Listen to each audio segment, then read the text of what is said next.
Les Lavallois jouent dans leur couleur traditionnelle et les Soviétiques en blanc. Ici, dès le début du match, le gardien Godard effectue un détournement en corner sur un tir de 30 mètres du numéro 9 soviétique.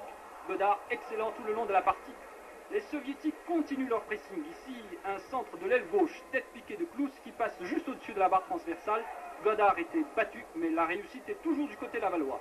Encore une attaque bien construite des Soviétiques qui se conclut par un but à la 37e minute, but refusé pour hors-jeu de position du numéro 10 de Kiev, fin de la première mi-temps sur un score nul de 0-0.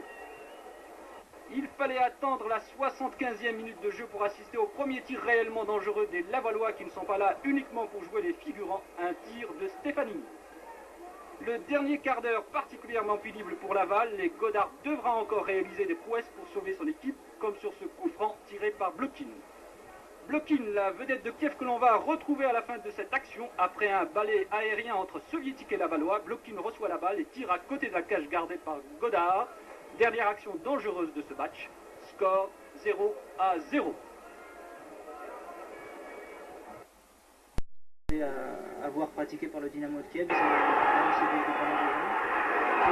du monde,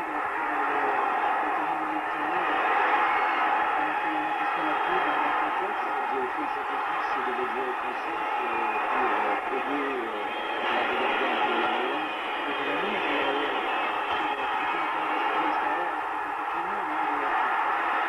les défenseurs, l'idée de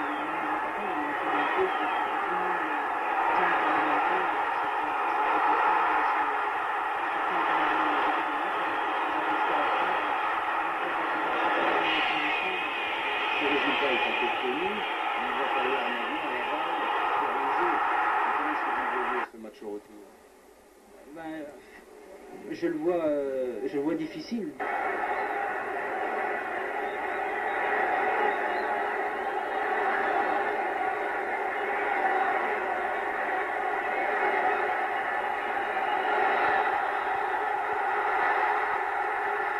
La qualification reste à obtenir. Elle ne sera pas facile car le Dynamo est capable lui aussi de nous poser énormément de problèmes, même chez nous. Mais en tout cas, on aborde maintenant le deuxième tour de la Coupe d'Europe avec une espérance de qualification, ce qui n'était pas le cas quand nous avons été qualifiés, que les gens nous ont vu tomber contre Kiev. Bien des esprits chagrins avaient regretté que ce soit le Stade Lavallois qui représente le football français.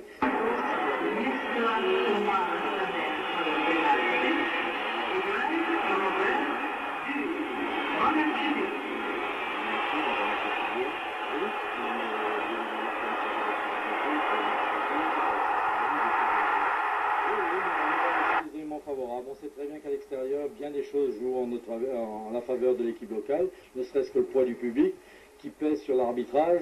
On bénéficiera peut-être de l'appui de nos supporters, de la foule qui sera au stade de Bassères, et ce sera également un atout pour nos joueurs.